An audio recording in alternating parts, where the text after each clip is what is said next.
এদেশের গণতান্ত্রিক আন্দোলন ইনশাল্লাহ আবার সফল হবে। যারা 4000 উপরে বিএনপি নেতাকর্মী আত্মহত্যা দিয়েছেন, ছাত্র জনতার জুলাই আগস্টের বিপ্লবে যারা শত শত ছাত্র আত্মহত্যা দিয়েছেন, আপনাদের প্রতি আমাদের আশা, আপনাদের প্রতি আমাদের দোয়া থাকবে। আপনাদের রক্তের প্রতিশোধ বাংলাদেশে আসবে ইনশাল্লাহ। যদি এই ডক্টর মোহাম্মদ ইউনূস আপনি যদি একটি সুষ্ঠু ভোট দিনের ভোট দিনে করে দিতে পারেন, বাংলাদেশের পছন্দের মানুষ, বাংলাদেশের মানুষ পছন্দের দলকে ভোট দিয়ে ইনশাল্লাহ নির্বাচিত করে এই দেশে একটি সংসদ করবে।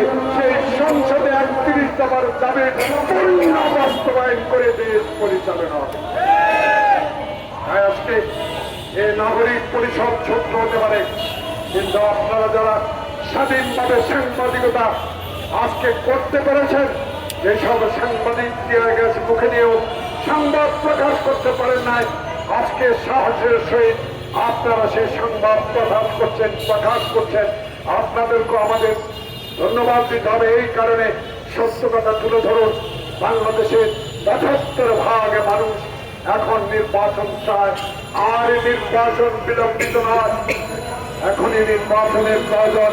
সংস্কার প্রায় শেষ পর্যায়ে। এমন সংস্কারে হাত দেবেন না যে সংস্কার 111-এর মতো বিলম্বিত করে আরেকটি ষড়যন্ত্রের মাধ্যমে আইন নির্বাচনকে বিলম্বিত করতে পারে।